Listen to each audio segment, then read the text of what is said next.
Hi everyone, and welcome to Noodle Journey. Continuing with our deep dive into the Ramen Talk product line, we have this variety, their Japanese-style barbecue pork Tonkotsu Ramen.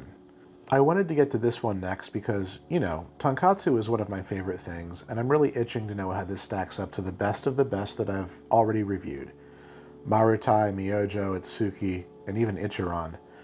There's some amazing tonkotsu products out there already, but as always, we've got the Ramen Talk twist. This one comes with all the toppings you see here, including this slice of pork,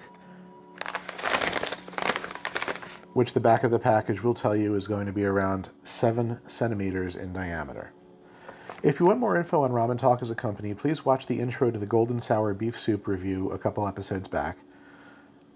As with all other Ramen Talk varieties, you can order this direct from their website for about $7 plus shipping, or as part of a variety pack, or you might get lucky and spot this in your local Asian grocery store.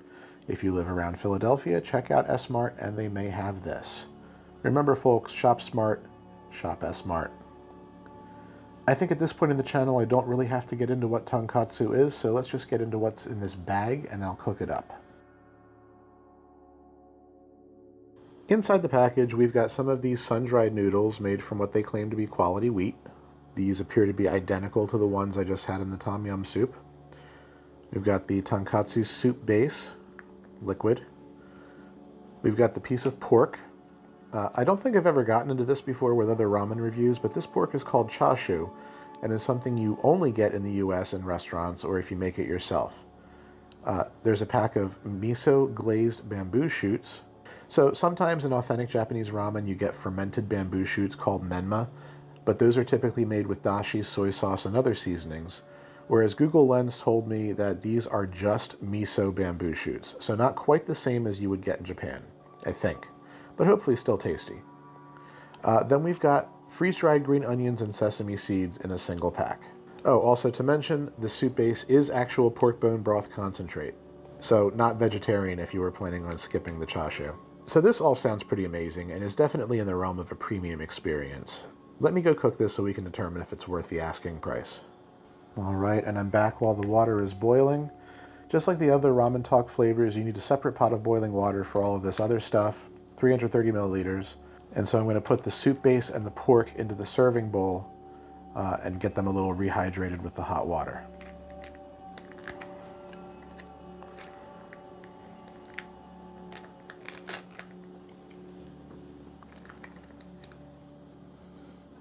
Smells pretty good, folks.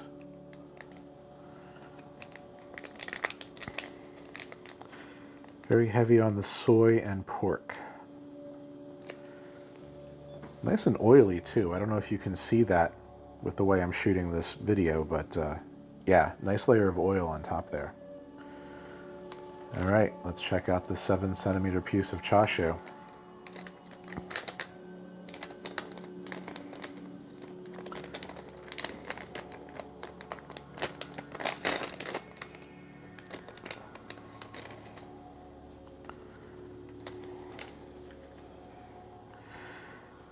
As for the bamboo shoots, green onion, and sesame seeds, I'm going to choose to leave those for the end as a garnish rather than steeping them. I don't know if that's specifically incorrect, but so far with Ramen Talk products, I'm kind of annoyed at how all the ingredients end up underneath the noodles because I have to keep them separate. It's not necessarily Ramen Talk's fault, but it doesn't make for the best representation of the ingredients.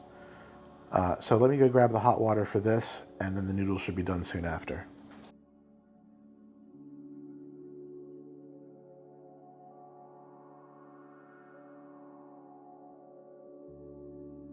Okay, let's get this all mixed up. Certainly the color and consistency of the broth looks right. Nice milky pork bone broth. That chashu's getting reconstituted pretty well. Still looks a little leathery, but let that sit in the hot water for a minute while I go drain the noodles.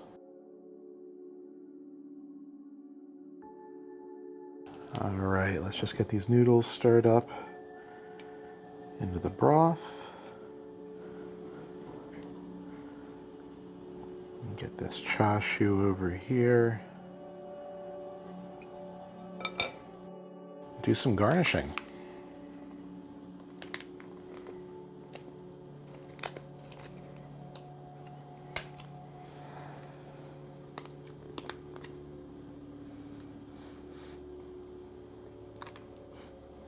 So these have a very mild scent, nothing crazy. Certainly not spicy and vinegary like the ones in the golden sour beef soup. They did not want to come out of the package. Okay. Now the green onion and sesame seeds, which I really would have preferred these to be separate because this is just gonna not look right, but here we go.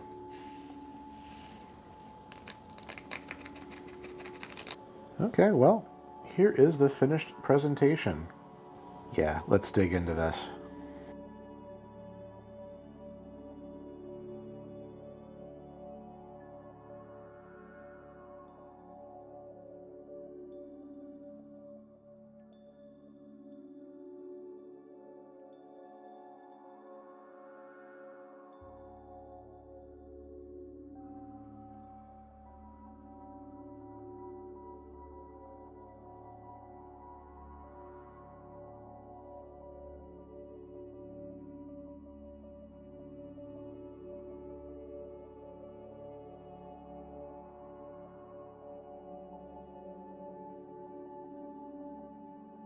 Okay, the noodles, I believe, are the same ones that I had in the tom yum flavor, like I said earlier. They're a rounded noodle. They're not exactly Hakata style, which is to say they don't have the wheat floury finish that you would expect from that style of noodle. And I'm not saying that to detract from the quality. I'm just saying that if you were expecting that particular style of noodle, this isn't it. But I love the quality and the chewiness and the thickness, and this is definitely a 10 out of 10 for the noodle once again. As far as spice is concerned, there is no spice in here. This is a mild tonkatsu, so the spice score is a 0 out of 10. And so let's talk broth and toppings so we can get to an overall score.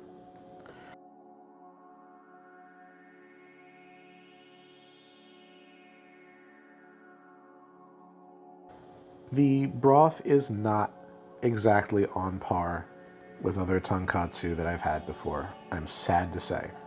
It's in the category of good but not great. There's some nice soy-forward porkiness going on with typical tonkatsu flavors like onion, ginger, and garlic, but they're all a little bit muted, and this is with the correct amount of water, so it's not like I diluted this beyond what the instructions called for. It's a little basic. I like it fine, but it wouldn't be my top choice for a tonkatsu broth. The bamboo shoots are good. They have a nice crunch, mild bamboo flavor. I'm not really getting any miso out of them, but that's not a huge deal. They're here for texture, and they succeed in that department. But you're all dying to know about this piece of chashu, right? It's not as good as what you would get by making this yourself or having it at a restaurant. It's just okay for what it is. There's a nice strip of fattiness on the back and the top there, and that's softened up considerably when I put it in the broth. Obviously, because this is freeze-dried, the texture comes off as somewhat well done as far as pork goes. It's not tough, but I definitely wouldn't call it tender either. A little gritty. Flavor-wise, it tastes like unseasoned pork. Usually when you get chashu at a restaurant or you make it at home yourself, it's been marinating in all kinds of good stuff and well seasoned. This is not the flavor I expect from chashu. It's a little bland. So, I really applaud the effort here, because seeing an actual slice of pork in a pack of ramen in the USA is kind of rare, right? But this just isn't quite there. So what's the overall score, and is this worth $7? Overall score for this, 7 out of 10. And I really hate to say that because I've liked the other two products so far. But take away the pork and the bamboo and you're left with an okay broth, about on par with what you could get for $3 or $4 from other companies. And so is this slice of pork and a pack of bamboo worth the extra cash?